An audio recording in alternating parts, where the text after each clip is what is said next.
Assalamualaikum, selamat datang ke channel Rakyat Al Saud. Dalam channel ini kami akan berkongsi pelbagai kandungan menarik, perkongsian ilmu dan motivasi, video inspirasi dan nasihat berguna. Jangan lupa untuk like, share dan subscribe supaya anda tak terlepas sebarang update terbaru. Terima kasih kerana menyokong kami. Semoga anda mendapat manfaat daripada setiap perkongsian ilmu. Assalamualaikum. Hassan, aku betul-betul nak dengar kisah Nabi Yusuf AS dari kau. Hari tu kau kata nak cerita. Bolehlah, aku tak sabar nak dengar ni. Ya, benar tu Ahmad. Kisah Nabi Yusuf alaihissalam adalah antara yang terindah dalam sejarah manusia. Kisah seorang anak yang dibuang, diuji dengan cinta dan akhirnya ditinggikan darjat. Kau nak aku buka lembaran dari awal atau kita selak terus ke bab yang menggoncang hati? Oh, yang tentang mimpi dan abang-abang dia yang iri hati tu kan? Ya, betul. Waktu kecil Nabi Yusuf pernah bermimpi melihat 11 bintang, matahari dan bulan sujud kepadanya. Mimpi itu adalah petanda dari Allah. Lepas tu abang-abang dia dengar mula cemburu ke? Tepat sekali Ahmad. Mereka rasa Nabi Yusuf lebih disayangi oleh ayah mereka, Nabi Yaqub. Jadi, mereka merancang untuk membuang Yusuf ke dalam perigi supaya dia hilang dari pandangan. Tapi begitulah ujian. Nabi Yusuf tetap sabar. Dia kemudian dijumpai oleh kafilah dagang dan dijual sebagai hamba di Mesir. Di sana dia tinggal di rumah seorang bangsawan. Allahu Akbar, sungguh kejamnya. Tapi Yusuf tak salah pun. Lepas tu dia difitnah pula kan? Ya, difitnah oleh isteri pembesar itu dan dipenjarakan. Tapi dalam penjara pun Nabi Yusuf tetap berbuat baik. Dia tabah, tetap berdoa kepada Allah dan bantu orang lain. Dengan izin Allah, dia dapat menafsir mimpi raja. Disebabkan kebijaksanaannya, dia dilantik menjadi menteri yang mengurus perbendaharaan negara. Masa tu abang-abang dia datang cari makanan sebab musim kemarau kan? Betul tu Ahmad. Mereka tak kenal Yusuf, tapi Yusuf kenal mereka. Beliau boleh saja membalas dendam, tapi tak, beliau maafkan mereka. Seriuslah beliau maafkan abang-abangnya tu. Padahal mereka dah buangnya dulu. Subhanallah. Hebat betul sifat Nabi Yusuf. Sabar, pemaaf dan tetap tenang walau diuji begitu berat.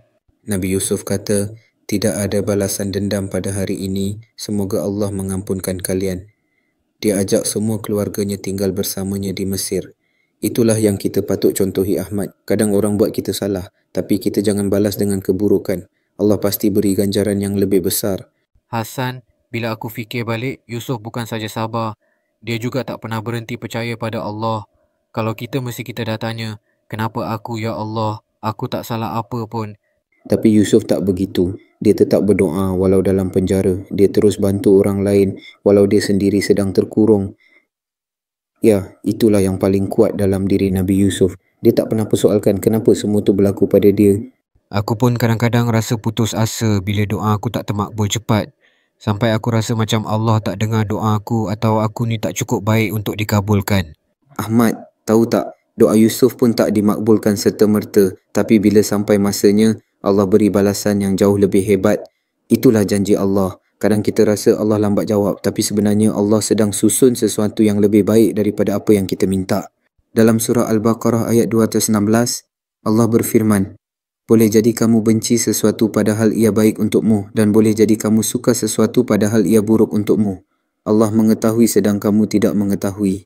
Aku rasa aku nak mula tulis jurnal. Tulis apa aku lalui dan cari hikmah di sebalik semua tu. Dan paling penting, jangan pendam benci. Nabi Yusuf boleh maafkan orang. Aku pun kena belajar maafkan orang juga. Bagus tu Ahmad. Nabi Yusuf pun tafsirkan mimpi orang lain dengan hikmah. Kita pun kena belajar tafsirkan ujian kita sendiri. Cari makna bukan cuma mengeluh. Itu jihad hati yang sebenar. Bila kita boleh maafkan, kita sebenarnya bebaskan diri kita sendiri. Kadang kita tak perlu ceramah panjang. Cukup satu kisah tapi kita renung betul-betul. Kau rasa kalau kita diuji begitu, mampukah kita bersabar? Kalau kita kuatkan iman, insya-Allah kita boleh.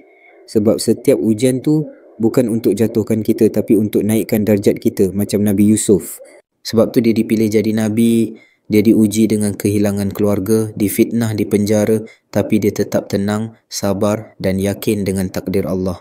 Terima kasih Hassan. Cerita kau ni buat aku rasa nak jadi orang yang lebih baik. Kau banyak ubah cara aku fikir malam ni. Terima kasih sebab kongsi kisah cerita Nabi Yusuf. Kisah tu buat aku sedar, sekuat mana pun ujian, kalau kita sabar dan percaya pada ketentuan Allah, pasti ada cahaya di hujungnya. Aku doakan semoga aku pun boleh jadi setabah dan sekuat Nabi Yusuf. dan semoga Allah terus beri hidayah kat kita semua. Terima kasih sekali lagi Hasan, kau buka mata dan hati aku malam ni.